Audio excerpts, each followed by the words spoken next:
I am here with my mom, Linda Nolan. Mom, how are you doing today? I'm good. What do you remember fondly about your mom? What's like the best thing she ever taught you? I mean, she taught me how to be a selfish or not. Okay, to not be a selfish mom because she didn't ever do anything for herself, ever. Well, that's no good though, right? Shouldn't it be a moderation thing where you get to have nice things too instead of just being unhappy and give everybody else everything? No, but she wasn't unhappy. That's what say her time period of mom did. You know, everything that she did was for her kids. That seems So to be I guess, all right, so I guess I could say then something that she did teach me is, yes, to do everything is for your kids, but you still have to have a life for yourself too. Yeah. Because she didn't drive and we had to move several times because of Grandpa being a cop. So we moved into different neighborhoods, and then she didn't drive, so she could never keep any friends. So she didn't have anything but you guys. Yeah. Okay. Mm-hmm. All she did, she cooked, she cleaned, everything that she did was for us and for my dad. She would get up at 5 o'clock in the morning to make him breakfast before he went to work, make him a cup of tea, and then she'd go back to sleep. And when we got home from school, dinner was ready, snacks were ready.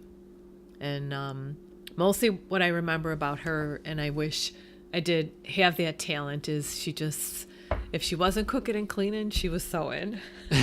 And she made all my clothes. She made all Marie's clothes. Custom clothes. Yeah. Well, from patterns, you don't even... I get Well, ya. yeah, sewing. So the only bought dress I ever had, or the first one, the first store-bought dress I ever had was for my 8th grade graduation. And I insisted that I didn't want to have one that she made.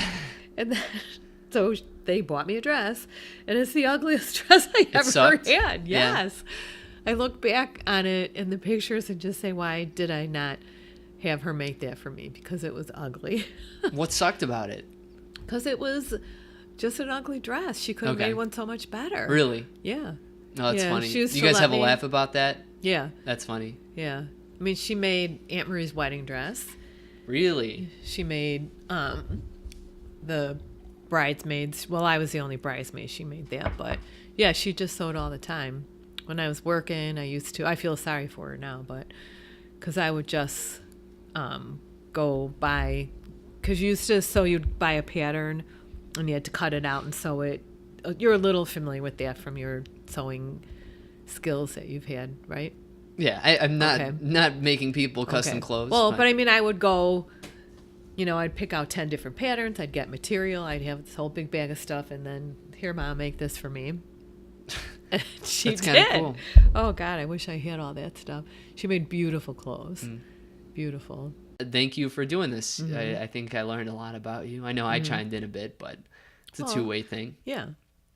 But thank you, and I love you. Okay. And you've done a lot for us. Okay. And I want you to know that we're on record. I want you to know that it's not lost on us how much you've done.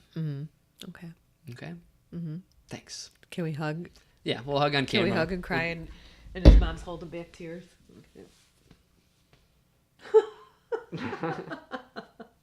And so I'm here now with my dad for the second part of the interviews. What's your name? My name's Tom Nolan. Hi, Dad. How you doing today? son. How you doing today? Good. Good. What do you remember about your dad? He had passed before I was born, or a little bit after? A little after. You were too young to remember him. You were probably 2 or 3. What was he like? He was kind of he spent 22 years in the military as infantry. Fought in he went into the World War II at 17. Never finished Quigley Seminary. They kind of kicked him out of there. Quigley Seminary. Yeah, he was in. He was bound to. He was going to be a priest, or at least he was in a seminary for education. Wow. but they kicked him out. Now, he never explained why or how. I just kind of listened. You never found out? Never really asked, because you're going, you know, you never think of your dad as, well, why did they kick you out? Those questions never happen as a kid. Yeah. Well, why did that happen, Dad? So we just kind of figured that he was 17, ended up infantryman, and went to World War II and spent 22 years there. Met my mother during the war. She was a German, and they met post-war in Germany. Got it. Now was he just American at that point? He was just, what was he, German? I thought I was half German, half Irish, 50-50. Well, you got your mom or your grandmother was Duttenhofer. That's 50%. Okay. And the Nolan is the Irish guy. Dad. Really? Yeah. So I for my whole life I thought I was half German, half Irish. Well, I'm 25% German? No. Or I'm less you're, than that. You're 50-50. Yeah. You're almost a pure breed. No, you're Okay. Your mom is, or excuse me, yeah. Grandma, half German. She's German. She's, okay, full German. Full fledged. But then Grandpa Nolan, your dad, he was Irish? Yeah. So that makes me like 25. Because you would be half, I would be 25. Or no, Yeah. something's getting diluted here and I can't do the math It's on it. math. It's math, yeah. Don't worry Not about my it. strong suit. Yeah. Not No, gonna try. that's. I mean, if you ever did the saliva test, sent your DNA, and I kind of want to do those. you might find something else there that we don't know about. Yeah. You know, but There was a family affair at Yeah. some point. We'll find we out. ever- yeah, I don't know what to say with. But yeah, that's our lineage right there. Okay. So I do want to do one of those DNA tests one of these days.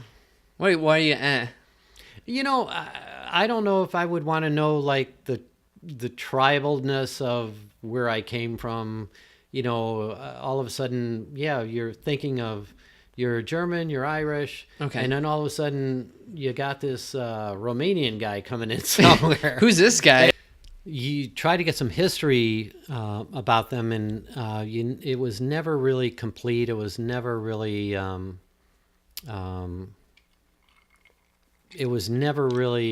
told in a way that was complete. It was almost like, I don't think it was like my dad was a free range child or something. Sure. That he didn't understand his dad either. So I don't think that maybe if we had a bigger family or something, more aunts, more uncles and things, we would have got a little more fill in as far as like who these people were. Yeah.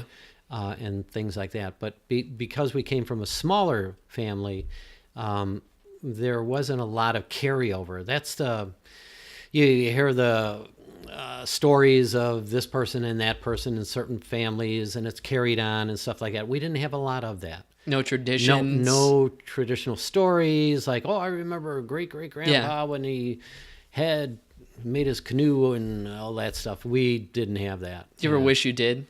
Yeah, I do. I do. It's kind of like you're kind of missing something to pass on to our kids too, like who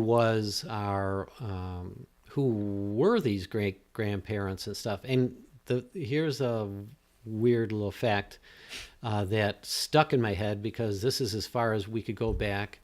But when my father was in a service, his father was in the service too. So my grandfather was serving in the South Pacific with the Seabees, Yeah. while my father was in Europe fighting the Germans. They were both aware of this, right? Oh, I mean, they both came from the same home. Yeah. Yeah. This is how strange. This is here's a story I remember my dad telling me. He was in the Battle of the Bulge, and he survived it. And the only way that his mother knew that was the Chicago paper mentioned John Nolan as a local guy who was in the Battle of the Bulge. And so I went, I was thinking about that because sure, they can't write to their parents or call them up from the battlefield Yeah. and say, hey, we're going to be in the Battle of the Bulge tomorrow. Look for us. So I think, just that alone was striking, that his mother wasn't aware of where he was, and her husband was in the South Pacific doing construction battalion CBs. That's what they were. Okay. It was like he was an older guy, but he was actually doing construction work, like with That's fascinating. CBs. Yeah, it is. And that's a fact that is a blaring. I remember that when he was saying that. And if you think about that, that's incredible. Yeah. You know? But yeah, Dad, that's all I got. All Thank right. you for doing this. Yeah, it was kind of fun. I enjoyed it. Yeah, So. it was a lot of fun. Give me a hug. All right. Let's do this. Get out of the chair. You okay? Yeah, a little stuff. Thank you. All right. Thanks for having me. Hey.